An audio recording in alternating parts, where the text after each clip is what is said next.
Un saludo para todos, muy especial esta mañana donde adoramos al Señor y nos reunimos para pedirle al Señor que Él sea hablándonos a través de su palabra, de su escritura, que es lo que más nos surge a todos nosotros.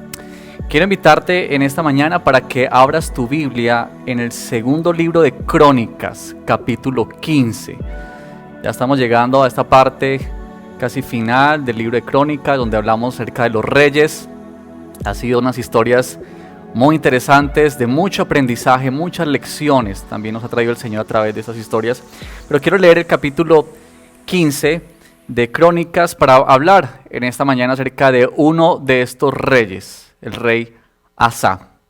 Así que te invito para que juntos leamos esta porción de la palabra y meditemos en ella hoy. Dice la palabra del Señor. El Espíritu de Dios vino sobre Azarías, hijo de Obed, y éste salió al encuentro de Asa y le dijo: Asa, y gente de Judá y de Benjamín, escúchenme. El Señor estará con ustedes, siempre y cuando ustedes estén con Él. Si lo buscan, Él dejará que ustedes lo hallen, pero si lo abandonan, Él los abandonará. Por mucho tiempo Israel estuvo sin el Dios verdadero y sin instrucción, pues no había sacerdote que le enseñara. Pero cuando en su tribulación se volvieron al Señor, Dios de Israel, y lo buscaron, Él les permitió que lo hallaran. En aquellos tiempos no había seguridad para ningún viajero, sino que los habitantes de todos los países sufrían grandes calamidades. Las naciones y las ciudades se destrozaban unas a otras, porque Dios las castigaba con toda clase de calamidades.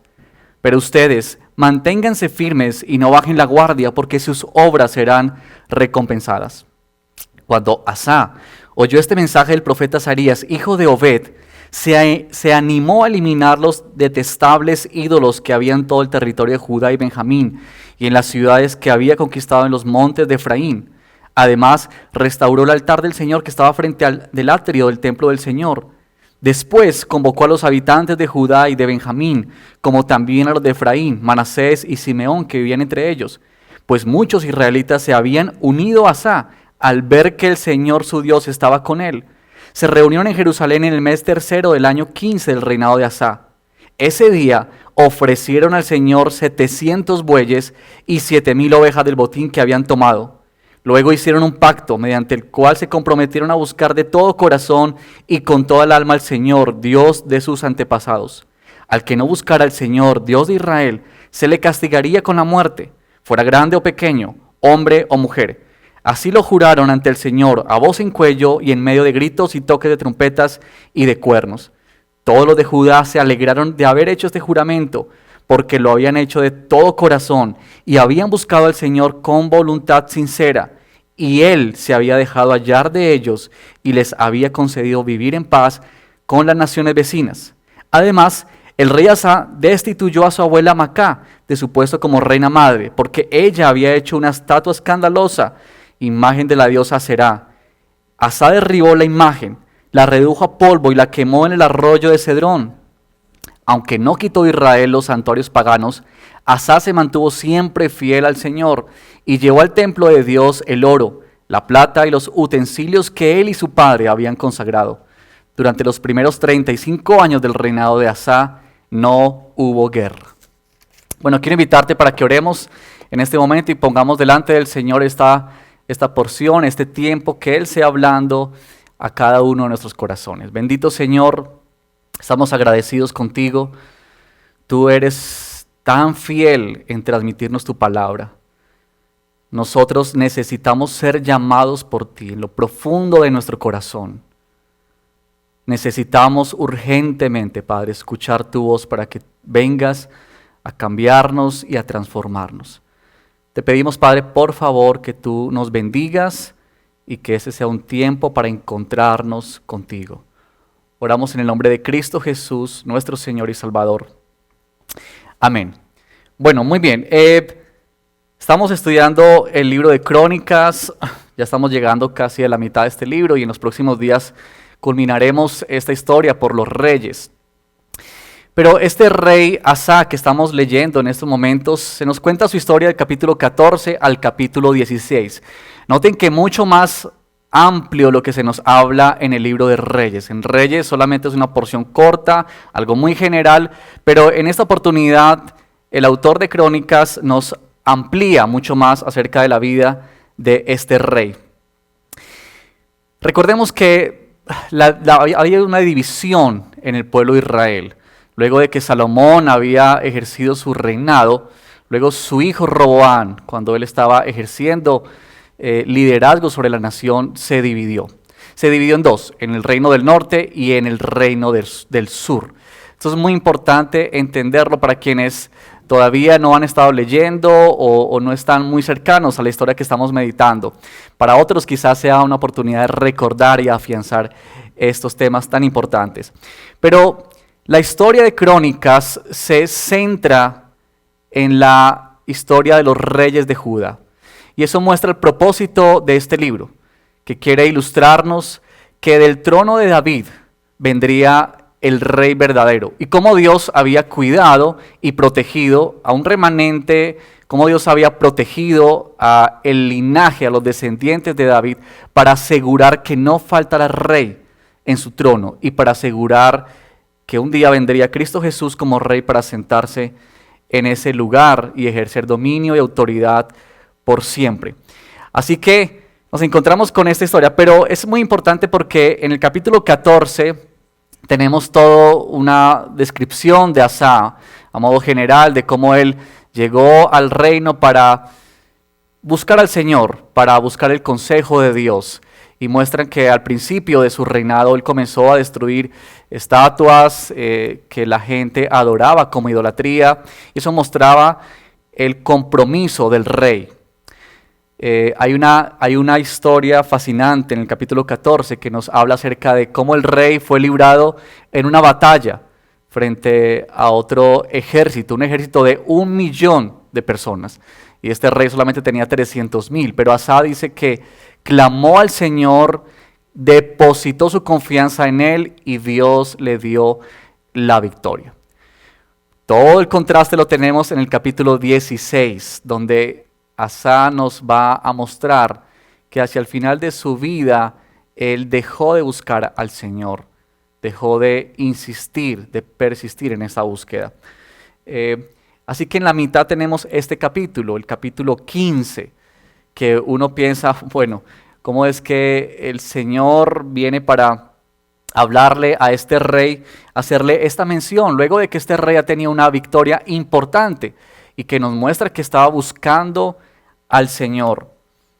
Creo que es importante mencionar aquí para recordar a todos nosotros, una vez más, para aquellos que quizá por primera vez nos están viendo o estás apreciando esta predicación y no has tenido todo el contexto, es importante mencionar lo siguiente, que en esta oportunidad Dios estaba hablando a este pueblo en particular, al rey Asa y a su pueblo, pero que también Dios estaba hablando al pueblo a quien se había escrito este libro, que era aquellos que habían regresado del exilio a Jerusalén.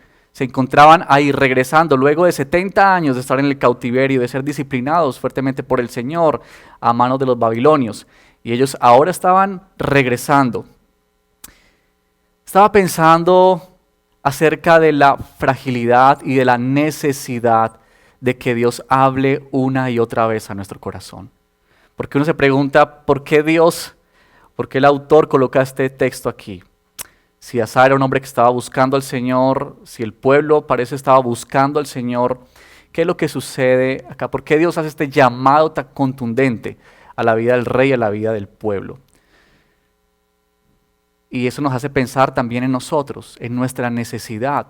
La necesidad nuestra de que se nos hable una y otra vez acerca de este llamado que Dios nos hace, de cómo el Señor viene a nuestra vida para insistirnos una y otra vez. Y eso es necesario por una razón, porque así como el pueblo de Israel, nosotros somos tendientes o tendemos a alejarnos del Señor, tendemos a olvidarnos de su palabra, tendemos a seguir en nuestra propia vida.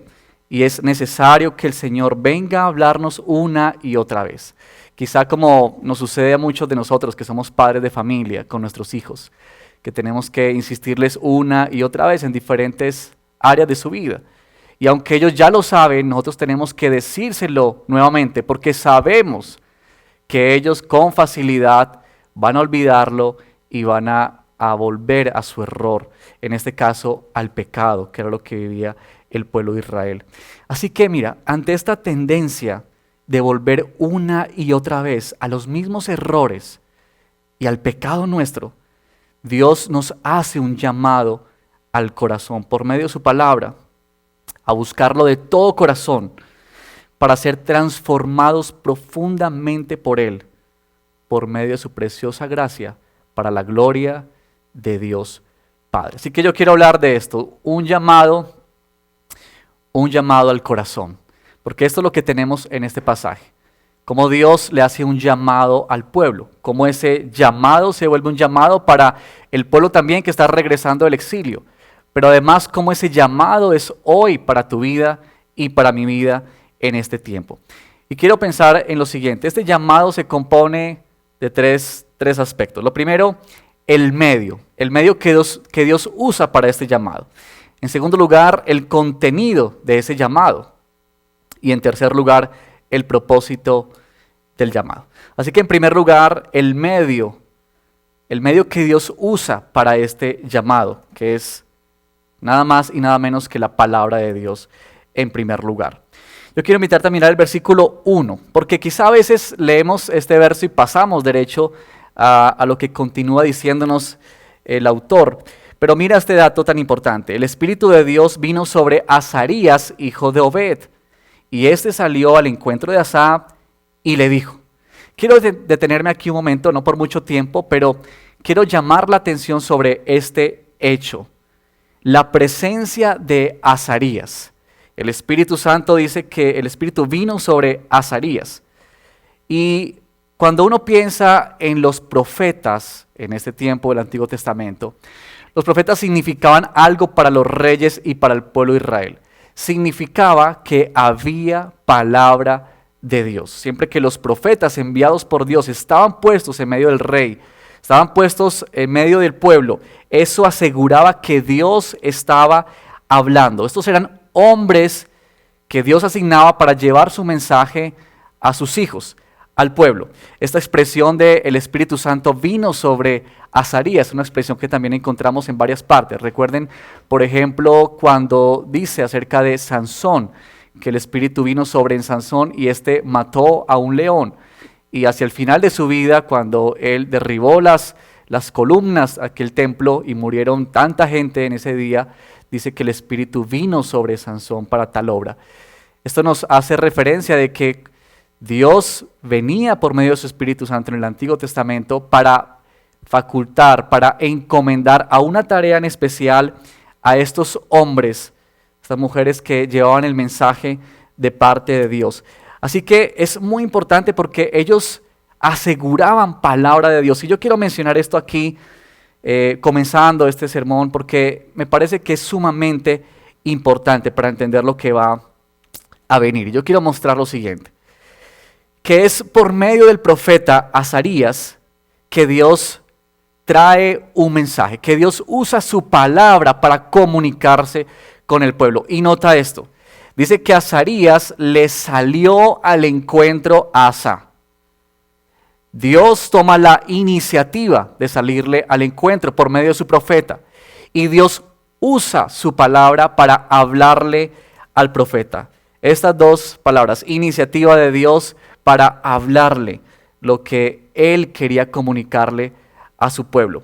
Muy importante esto de la iniciativa de Dios, querido hermano y amigo que nos escuchas en este momento, porque el hecho de que Dios se ha acercado, el hecho de que Dios interviene en la historia, el hecho de que el profeta es quien sale al encuentro de este rey para traer un mensaje de parte de Dios, es algo que creo que debe cautivar profundamente nuestras vidas y debe admirarnos y llevarnos directamente a Dios mismo, porque debe emocionarnos esto de que el Señor, de que Él toma la iniciativa para salirle al encuentro a este rey y comunicarle su palabra. Eso lo tenemos en varias historias de la Biblia, en el Antiguo Testamento que hemos estado leyendo.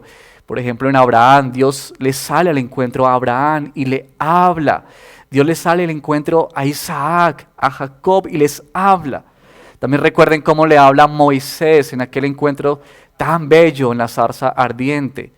Es Dios quien sale al encuentro, quien sale Él a hablarle a sus hijos. Eso es muy, muy importante.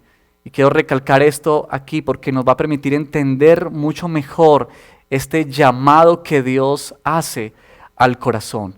Que el medio que Dios usa es su palabra. Su palabra que es creadora, cuando leemos en Génesis 1 que Dios creó todas las cosas por medio de su palabra, que Dios formó a su pueblo por medio de su palabra cuando dice que Él los llamó para que fueran su pueblo, que Dios guió a los suyos, a sus hijos, a sus hombres que Él había escogido, a sus planes y a sus propósitos por medio de su palabra, que Dios se dio a conocer por medio de su palabra. Eso nos contrasta con el versículo 3 que hace mención de que hubo un tiempo en el cual Israel estuvo con sacerdotes, noten esa expresión, pero no había sacerdotes que le enseñaran. No había instrucción de parte del Señor. Eso muestra el contraste tan marcado en este punto, de que Dios usa su palabra para llamarnos, para comunicarnos su mensaje. Queridos, no hay otro lugar donde tú y yo podamos escuchar con mayor seguridad la voz de nuestro Señor, que es a través de su palabra. El Nuevo Testamento en Hebreos nos dice el autor de Hebreos que el Señor en tiempo atrás nos habló por medio de los profetas, está refiriéndose a estas épocas que estamos leyendo, pero que ahora nos ha hablado por medio de Cristo Jesús, por medio de su palabra que ha sido revelada y que ha sido puesta aquí en la Escritura. Ese es el lugar donde tú y yo nos encontramos con Dios, y es lo que Dios ha hecho, salirnos al encuentro. Él ha tenido esta iniciativa. Así que quiero preguntarte aquí solamente lo siguiente: ¿cómo consideras tú la palabra del Señor? ¿La ves tú como el bien mayor para tu vida? ¿Notas tú la trascendencia de esto de que Dios ha salido al encuentro de tu vida y de la mía para hablarnos por medio de su palabra? Que eso es tan maravilloso y que nos pone frente a esta pregunta: ¿cómo tú y yo consideramos la palabra del Señor? Bueno, pero eso lo veremos más adelante cuando leamos los libros de Esdras y de Nehemías. Pero quiero ir al segundo lugar, al segundo punto acerca de este llamado al corazón. Primero vimos el medio, que es la palabra, pero ahora quiero hablar acerca del contenido, porque es evidente que hay un contenido en este llamado, y es precisamente qué es lo que Dios le dice a este rey, qué es lo que Dios le dice al pueblo. La palabra de Dios, queridos hermanos, tiene un contenido profundo, cercano, pero tiene un contenido de parte de Dios, tal como le fue señalado al rey en esta narración. Ahora Dios está llamando, Dios está recordando a este pueblo lo que Él quiere a trazar para ellos, lo que Dios quiere llamar la atención de ellos. Él dice así: el Señor estará con ustedes siempre y cuando ustedes estén con Él. Si lo buscan, Él dejará que ustedes lo hallen, pero si lo abandonan, Él los abandonará. Ahora, estas palabras que está pronunciando el profeta, que son palabras de parte de Dios, nos recuerda el pacto que Dios había hecho con Israel. No podemos olvidar que estas historias están sobre ese pacto que Dios hizo con el pueblo de Israel, cuando Dios prometió que Él sería el Dios de ellos serían su pueblo, que Dios cuidaría de ellos, pero también que Dios exigió de ellos obediencia a la ley que les había dado. Recordamos eso ya en el monte del Sinaí. Importante eso, porque nos muestra que Dios prometió siempre, por amor a su nombre, por fidelidad de Él, a este pueblo que una y otra vez se rebeló en contra del Señor. Pero aquí Dios está trayendo a memoria este pacto, y el pueblo que está ahí regresando del exilio está recordando ese pacto, está recordando. Cuando ellos leen esas palabras, inmediatamente a su memoria tiene que venirse ese pacto que Dios hizo con ellos y que se les está recordando aquí en este momento. Pero el llamado central de parte de Dios es este: Si ustedes lo buscan, Él dejará que ustedes lo hallen. Es una expresión que es muy, muy interesante, es muy profunda, muy especial de parte de Dios. Esa fue una de las maneras como se evaluó a los reyes. Siempre que hubo un registro de un rey al final de su vida, casi que se decía si este rey había buscado o no había buscado al Señor. Una forma de mostrar una evaluación y de poder mostrar si este rey había sido conforme al corazón de Dios o no lo había sido. Pero yo quiero notar lo siguiente en este punto. Quiero notar que este llamado de busquen al Señor, cuando Él dice busquen al Señor y Él se dejará hallar, se da porque Dios ha iniciado algo. Y por eso les dije que era importante notar la presencia del profeta en esta historia. Dios comenzó una conversación con este rey. Dios comenzó una conversación con este pueblo. Dios ha iniciado una conversación contigo y conmigo. Dios muestra esta manera en la que Él actúa, en que Él habla y nos llama a buscarle a Él de todo nuestro corazón. Y luego Él dice, y entonces yo dejaré ser hallado por ustedes. Permítame decirlo de otra manera. La gracia nos impulsa a buscar a Dios. ¿La gracia de qué? La gracia de que Dios se ha acercado a nosotros y que nos ha hablado.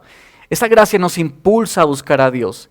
Y una vez en esta búsqueda, solo podemos esperar en su gracia, una vez más, que Él nos deje verle. Esto es muy necesario de entender, queridos hermanos, porque nos libra del orgullo. Te libra del orgullo a ti y me libra del orgullo a mí. Alguien dijo algo así, yo escuché o leí algo como esto. No recuerdo exactamente quién lo dijo, pero dijo algo así: los momentos de mayor piedad son los momentos de mayor vulnerabilidad al orgullo espiritual. Nosotros necesitamos reconocer que cuando venimos en ese llamado de búsqueda de Dios, este se da porque Dios nos ha llamado primero, porque Él nos ha hablado primero a nosotros. Y esta es la manera como Dios nos muestra. Dios nos llama, nosotros buscamos al Señor y entonces esperamos que Él se revele a nosotros. Nos hace depender de nuestro Señor esta comprensión. Nos hace entender que Dios es soberano sobre todas las cosas, que Él es el amo y Señor, que Él es quien se revela, que nosotros no podemos hacer nada para encontrarlo a Él, a menos que Él se muestre a nosotros. La soberanía de Dios, pero también aquí tenemos esta bella doctrina, la responsabilidad humana. Esas dos palabras que siempre van juntas, de que Dios es soberano, Él se deja encontrar, es Él quien se revela, quien se muestra, pero que Él también demanda de nosotros, como sus hijos, buscarlo, hallarlo a Él profundamente con todo nuestro corazón. Ahora, ¿cómo es posible eso? Podríamos preguntar. Bien, esto es posible porque Dios nos ha facultado para tal tarea. Nota que el mensaje que Dios está trayendo por medio del profeta Azarías está dirigido hacia un pueblo en particular. No es a todos los pueblos de las naciones, es a un pueblo en particular. Y este pueblo en particular es el pueblo de Dios. Por eso Dios los ha facultado. Y es lo mismo que sucede con nuestra vida hoy como hijos de Dios, que hemos sido facultados por Él para buscarlo de todo nuestro corazón. Así que no es un llamado para todos, es un llamado para aquellos que han sido tocados por el Señor, que han sido renacidos en el Señor, a quienes con quien Dios ha iniciado una conversación, con quien Dios ha enviado su mensaje. Y ese es un principio muy importante, esto de que Dios dice, búsquenme y yo me dejaré hallar. La idea es que cuando nosotros nos acercamos a Dios, Él se revela a nosotros. Él no se esconde de nuestro corazón cuando le buscamos con sinceridad y con verdad. Quizá tú has tenido todo el deseo de conocer más a Dios, de buscarlo con todo el corazón, en la intimidad de tu oración, en los momentos de sumergirte en la palabra. Yo quiero darte a ti esta promesa que tenemos en la Escritura, maravillosa. Mira, por ejemplo, en Deuteronomios capítulo 4, versículo 9. Déjame mostrar solamente tres versículos en esta oportunidad que hablan acerca de este llamado en otras partes de la Escritura. Dice Deuteronomio 4:29, pero si desde allí buscas al Señor tu Dios con todo tu corazón y con toda tu alma, lo encontrarás. Más adelante en el libro de Crónicas, pero en el primer libro de Crónicas, capítulo 28, versículo 9, hablándole Dios a Salomón, le dice así: y tú, Salomón, hijo mío, reconoce al Dios de tu padre y sírvele de todo corazón y con buena disposición, pues el Señor escudriña todo corazón y discierne todo pensamiento. Si lo buscas, te permitirá que lo encuentres. Si lo abandonas, te rechazará para siempre. Y quizá el texto que más recordamos posiblemente sea el que está en Jeremías capítulo 29, versículo 11. Jeremías capítulo 29, versículo 11, dice de la siguiente manera: porque yo sé muy bien los planes que tengo para ustedes, afirma el Señor, y los haré volver, planes de bienestar y no de calamidad, a fin de darles un futuro y una esperanza. Versículo 12, entonces ustedes me invocarán y vendrán a suplicarme y yo los escucharé. Versículo 13, me buscarán y me encontrarán cuando me busquen de todo corazón. La promesa de Dios, que cuando tú y yo venimos a buscar al Señor con todo nuestro corazón, con toda nuestra alma, dice Él, yo me dejaré hallar por ustedes. Ahora, ¿cuál es el problema? ¿Cuál es el problema que se presenta en nuestras vidas? El problema es que nosotros muchas veces tenemos grandes intenciones en nuestra vida, pero tenemos poca iniciativa. Queremos ver a Dios, queremos ver que Dios se glorifique en nuestra vida, pero estamos más interesados en pasar más tiempo viendo películas y otra cantidad de cosas. Deseamos tener mayor comprensión de la Escritura, pero no la leemos. Queremos que Dios nos enseñe su voluntad, pero no estamos dispuestos a someternos a lo que Él ya nos ha dicho. Queremos que muchas cosas cambien en nuestra vida, pero no estamos dispuestos a invertir tiempo en la oración. Quizá podríamos resumir esto de la siguiente manera: queremos las dádivas del Señor, pero no queremos al Señor. Y por eso el llamado de Dios al corazón, al pueblo y a nosotros hoy es: búsquenme con todo su corazón. Búsquenme con todas las fuerzas de su alma. Buscar al Señor, entonces, cuando leemos todo esto, es que significa que Él es el objeto mayor. Él es a quien nosotros dirigimos toda nuestra atención. Nuestro anhelo es que Él se revele a nosotros. Él es lo más importante. Él es el bien mayor. Él es lo mejor que tú y yo podemos tener. Y cuando Dios le mostraba esto al pueblo, le estaba diciendo exactamente estas cosas. Tú tienes lo mejor cuando me buscas de todo tu corazón. Significa que tú y yo somos responsables de buscar al Señor. Claro que sí. Él nos llama a buscarlo. Dios da un ejemplo claro ahí en los versículos 4, cuando Él dice: este pueblo pasó por muchas dificultades, pero cuando ustedes me buscaron, cuando Israel me buscó con todo su corazón y se volvió a mí, yo me dejé hallar por ellos. Tenemos esa promesa preciosa de que Dios quiere revelarse y quiere hablar a nuestro corazón. Así que este llamado al corazón es un contenido precioso del mensaje de Dios, que Él te está diciendo a ti y a mí en este día, que Él anhela que tú y yo le busquemos con fuerza, con anhelo, con devoción, con deseo en nuestro corazón. Y eso es muy importante para nuestra vida como creyentes. Tenemos que entender y afirmar eso. Por eso el Señor le dice al pueblo en el versículo 7, pero ustedes manténganse firmes y no bajen la guardia. Importante ese llamado que Dios nos hace a cada uno de nosotros.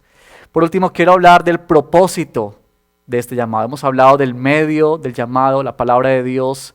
Hemos mencionado del contenido de este llamado, pero ahora quiero mencionar acerca del propósito de este llamado. Porque a partir del versículo 8 en adelante, nosotros tenemos, y hasta el finalizar esta historia, lo que sucede en la vida de Asa y en la vida del pueblo. Cuando uno lee estas historias son momentos de alegría. No sé si le pasa a ustedes, pero cuando leemos estas historias y encontramos hombres obedeciendo al Señor, nos alegramos inmensamente en nuestro corazón. Aquí hay una respuesta de parte de este rey y de parte de este pueblo. Algo se produce en ellos, algo pasa en ellos. Y es que cuando hablamos de la palabra de Dios y hablamos del llamado que Él hace, tenemos que hablar de que ese llamado, esa palabra de Dios tiene implicaciones para nuestras vidas. Es decir, que la palabra de Dios es propositiva. Es mucho más que acumular información. Algo que, digamos, ha sucedido para mí en este tiempo, al leer todas estas historias de los reyes, historias de hombres, de mujeres, que uno queda fascinado. Yo he quedado, digamos, a veces atrapado en esto de las historias, de las fechas, de quién habló, cuál era el rey, qué rey estaba en Israel, qué rey estaba en el norte, y eso es muy importante. Pero, ¿con qué facilidad es que nosotros tendemos más a pensar en esto, en guardar información, antes que en dejar que la palabra del Señor transforme nuestro corazón, transforme nuestra vida? Y solamente la palabra de Dios puede producir un cambio profundo en nosotros. Recuerdo una frase que el pastor Miguel Núñez mencionó cuando estuvo de visita por esta ciudad el año pasado. Una frase que él dijo de la siguiente manera: no hay transformación sin revelación. Y cuando yo estaba haciendo este estudio me acordé de esa frase, pero también quise pensar en una frase, quizá colocándolo desde el otro punto, y es la siguiente, a la luz de este texto. La revelación de Dios es para transformación. No somos traídos al Evangelio. Dios no abre nuestros ojos a su palabra simplemente para adquirir un nuevo conocimiento o simplemente para adherirnos a una filosofía o a un pensamiento religioso. La palabra de Dios se nos revela para transformar nuestra vida y transformar nuestro corazón. Yo quiero resaltar esto en esta última parte de esta predicación de la siguiente manera, porque lo que Dios quiere hacer en nuestro corazón cuando Él nos llama a buscarlo es, sobre todas las cosas, a transformar nuestra vida, transformar lo más profundo de nuestro corazón. Note conmigo, por favor, y lea conmigo el versículo 12 que tenemos aquí en el capítulo 15. Dice de la siguiente manera: luego hicieron un pacto mediante el cual se comprometieron a buscar de todo corazón y con toda el alma al Señor, Dios de sus antepasados. Y el versículo 15 dice así: todos los de Judá se alegraron de haber hecho este juramento, porque lo habían hecho de todo corazón y habían buscado al Señor con voluntad sincera. Y Él se había dejado hallar de ellos y les había concedido vivir en paz por las naciones vecinas. Qué bello esto que sucede en la vida de estos hombres, en la vida de este rey. Algo sucedió en lo profundo de ellos. ¿Y por qué es importante esto? ¿Por qué nos resalta este pasaje, esto lo que ellos hicieron? Y especialmente nos resalta esto, el asunto del corazón de ellos, el asunto del corazón de este rey y de este pueblo. Tiene que ver porque la transformación tiene que llegar a donde se encuentra verdaderamente nuestro problema. Y el problema nuestro no es otro más que el de nuestro corazón. El profeta Ezequiel lo menciona en el capítulo 11, versículo 19. Él dice: yo les daré un nuevo corazón íntegro y pondré en ellos, hablando de Israel, un espíritu renovado. Les arrancaré el corazón de piedra y pondré en ellos un corazón de carne. Nota que ya se identificaba dónde estaba el problema del hombre. Por eso este llamado tiene que ver con el corazón. Por eso tiene que ver con que lo que Dios anhela es transformar nuestro corazón, es transformar lo que hay dentro de nosotros, tu carácter, mi carácter, nuestra forma de ser, lo que hay profundamente en nosotros. Cuando miramos hacia el Nuevo Testamento, por ejemplo, Jesús dijo también en el capítulo 15, versículo 8 y versículo 9, él también hizo mención acerca de que aquello de que todo lo que sale del hombre contamina porque sale del corazón. Lo menciona Jesús en esa oportunidad hablando con la multitud.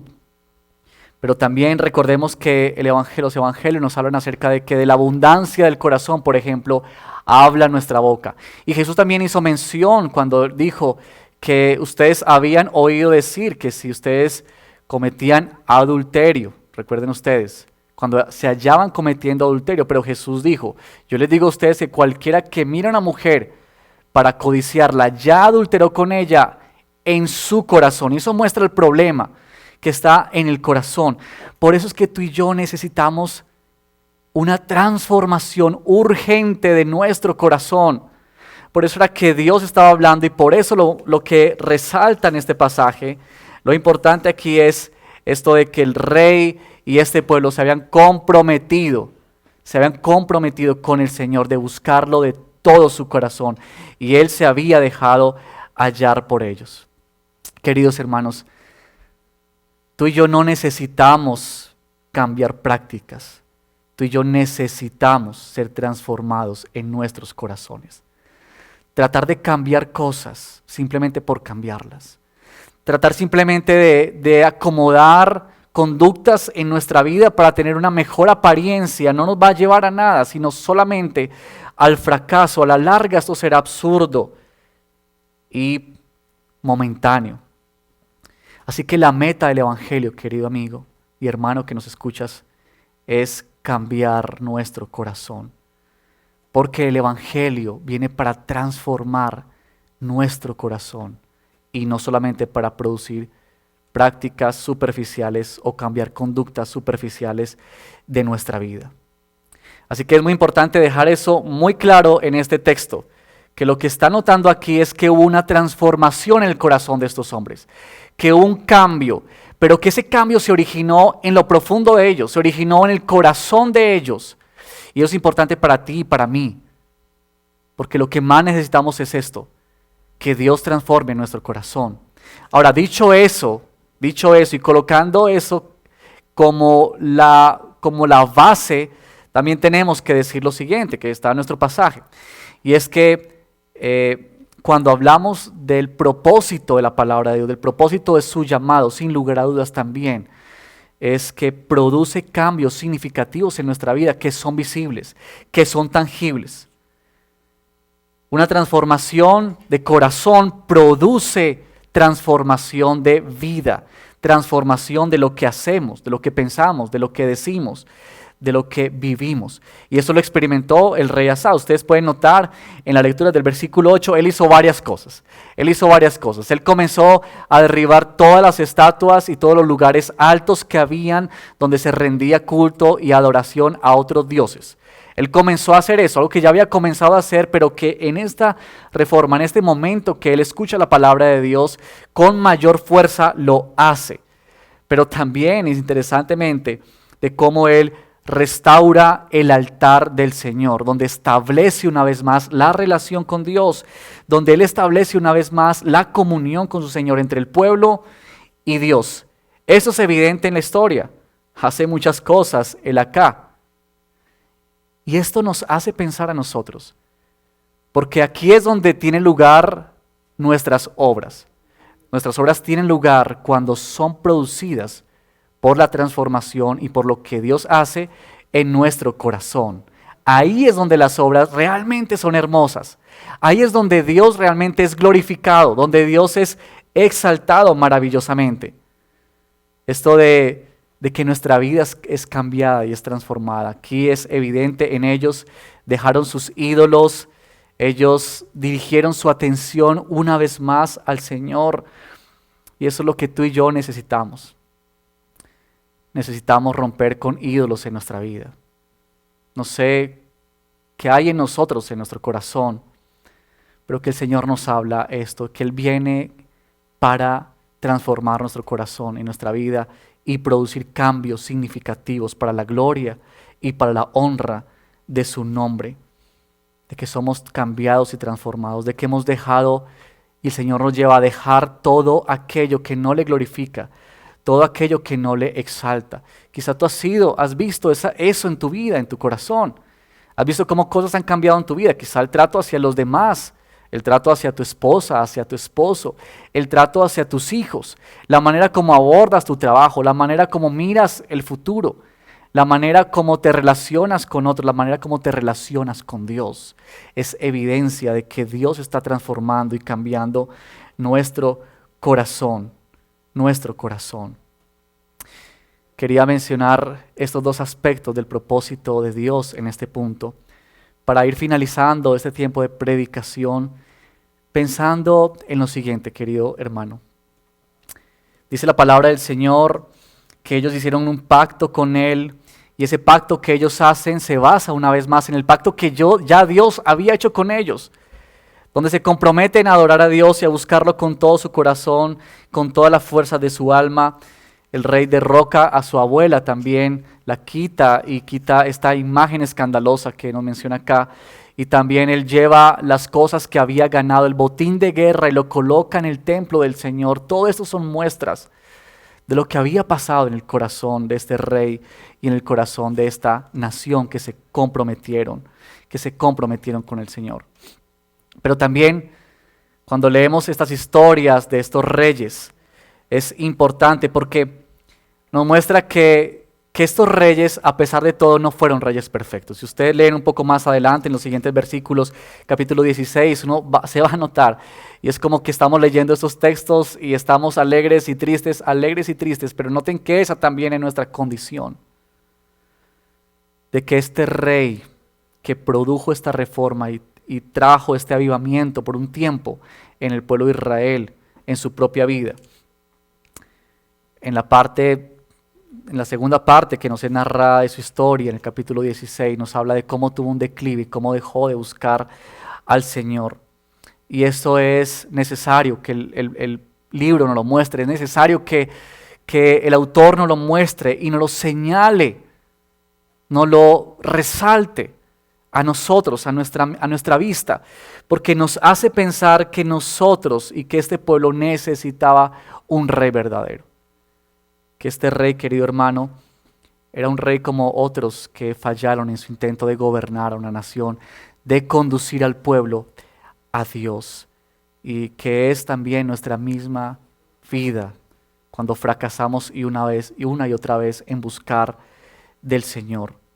Noten el anhelo cuando leemos estos textos de ser bien gobernados, el anhelo en nuestro corazón de ser bien gobernados por el Señor.